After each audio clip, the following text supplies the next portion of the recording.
Hi everyone, it's Jay Egersdorff here talking about Gameweek 5 of the Fantasy Premier League. Been a really boring international break, nearly got through it, so a couple more days to go and then we're out the other side and we're back with Premier League action. Sadly for only another 4 weeks and then it's the international break again, but looking forward to it all the same. So what I'm going to chat about in this video, I'm going to chat about how I got on in Game Week 4. I'm going to talk about the Salah or no Salah debate that's absolutely raging right now in FPL.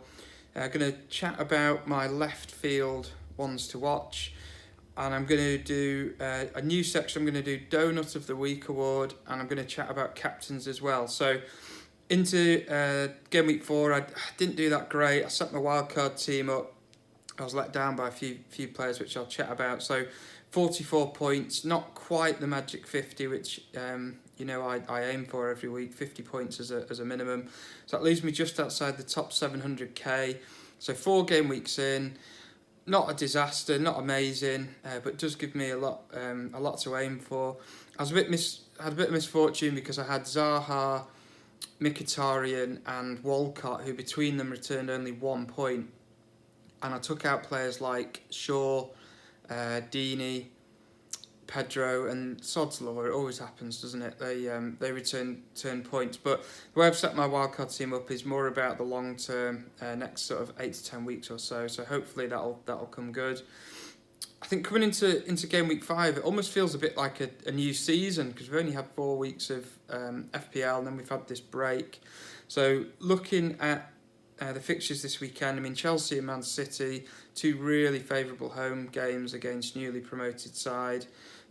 And I think people were asking me, and we had quite a bit of chat about this on my FPL Masterclass Patreon page over the international break, and we were chatting about form over fixtures. And I think the secret to success in this game, so people always ask me, do you look for form over fixtures? And I think the secret to success is actually using the fixtures to predict when the form is going to take place. So so if somebody's on form right now, you need to ask yourself, do the fixtures that they have allow predictably for that form to continue? And likewise, if a player isn't on form, he's got a good run of games, am I confident enough that that player is going to play a key role in that team, winning matches and therefore returning points in the FPL? So throughout the season, given the nature we're allowed to chop and change our team by 1 player, we get 1 free transfer every week. The skill in the game is actually finding where the form and where the points are going to come from. So that brings me on quite nicely to the Salah and no Salah debate. And I did, if any of you read Fantasy Football Scout, I did a little piece for those guys over the break. I'll put the link up. And basically, I looked into some of his quite simple stats, nothing hugely complex. But when you look at the fixtures for him coming up, he's got Spurs, then he's got Southampton. Against those opponents last year, he scored 3 goals in 2 games, so 6 goals overall against those 2 teams. His form, if you look at, and I worked out by looking at his points tally so far today, his performance output is only 15% lower than it was for the whole of last season. So if he were to keep up this rate of scoring points at the end, he'd be down by 15%. But at the same time, he's had the second most shots in the whole league, second only behind Aguero.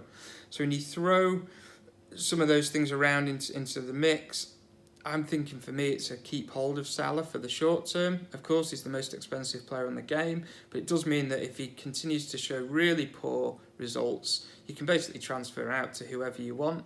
On the flip side, if you make the jump now, there is that element of risk, because if he returns to the mean and returns to the performance levels that he was at last season, it's going to be harder for you to get him back into your side. So for me in the short term, if you have him already, I'd stick with him. If we contrast Mane, and I talked about this in that piece that I wrote, if he was to keep up the rate of scoring that he's got right now, he at the end of the season, he would be the record FPL scorer of all time by an absolute mile. So if you think he's going to keep up that record, then great. But to me, I think things always average out over a season, and I'd expect Salah to improve and Mane to Still return a great score, but maybe not at the rate that he's got so far in the first 4 game weeks. Ones to watch. So as I've said in previous videos, these are left field ones to watch. So I'm not saying go out and buy these players. I'm saying get them on your radar and keep an eye on them. So we always go for a goalie, defender, midfielder and attacker. So this week at the back, he's got 5 good fixtures coming up. He's returned an okay amount of points so far, but I think I have been encouraged by the improvement of the Bournemouth defence. So that brings me round to Begovic, who looks to me a nice 4.5. If you're on a wild card, you can take Boruc for 4 million. I've done that with Brighton. I've got Ryan and Button, so it's cost me 8.5 for a guaranteed goalie starter. All right, it's from Brighton, but in this case, you could look at doing it from Bournemouth. He's got 5 good fixtures coming up, so perhaps if you're on a wild card, have a look at Begovic.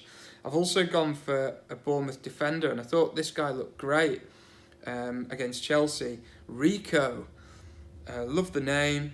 He was seemed to be taking all the set pieces, corners and things like that. He was getting forward. He was playing in the wing-back role with 3 at the back. I believe Charlie Daniels was injured. That's why he didn't play. So we need to just maybe wait and see where Rico fits in. But I thought it was interesting anyway in pre-season that they had Daniels and they would go out and buy a specific left-back, it seemed. I don't think they spent loads. I think they spent money on him, which is a bit of an odd thing to do if Daniels was so nailed on. So I wonder if Rico may be part of a new strategy and a new plan.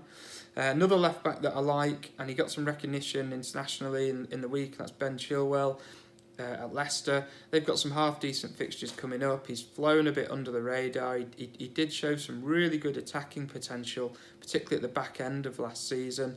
And I think with the power trio of Alonso, Mendy and Robertson locked in, maybe if you're struggling for a bit of money on your wild card or you want a different option, Chilwell could give you still that attacking potential, but at a bit of a cheaper price. Into midfield, and I talked about Walcott sadly being injured. I don't know if he's going to make it for the weekend. I think he's got a rib injury, and I know from experience I got a rib injury once and it doesn't half hurt, so I don't know how quick he'll be back. But there's a guy flying very, very under the radar that had a great end to last season over in the Bundesliga. Could get a run in the Everton team, and they've got some great fixtures, and that's Lookman. I've not looked up his exact price. I imagine he'd be around the 6 million, maybe even cheaper. But he is a definite wait and see. He did get a run for half an hour or so in the previous game against Huddersfield, and he's had a bit of game time in the weeks before then. But if he starts getting some regular starts, he could be an interesting attacking option, young, exciting attacking player.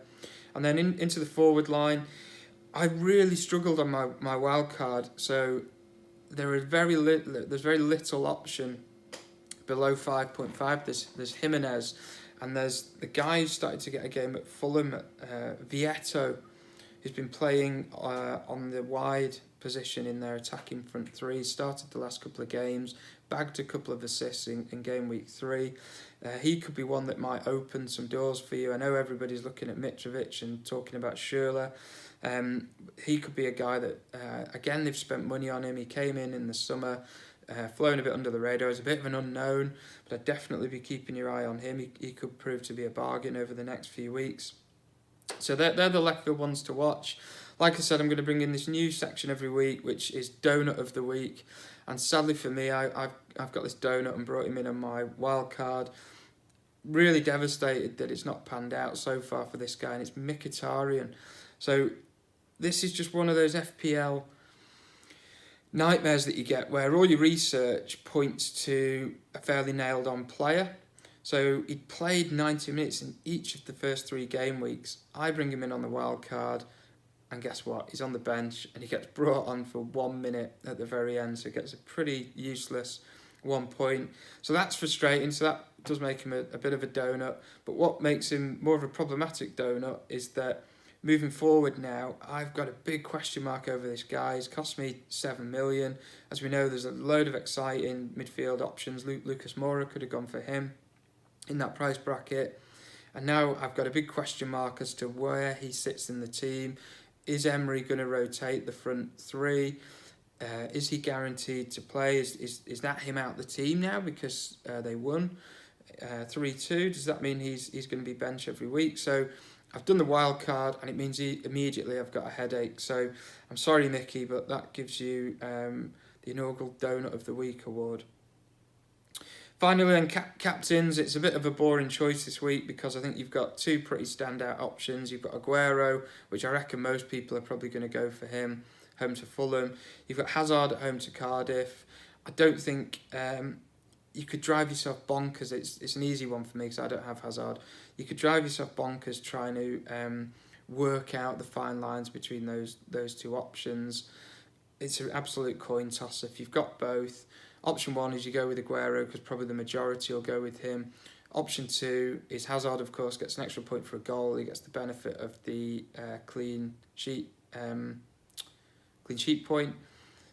Something to think about is Aguero has that Champions League match in midweek. I know it's on Wednesday and he plays Saturday. Might not be a huge factor, but if you do have both, maybe that does edge Hazard a little bit. Maybe Aguero might get brought off a bit earlier, especially if they're winning. But hey, if they're already winning, it might be because Aguero's got a hat-trick. So you could drive yourself mad trying to work this one out.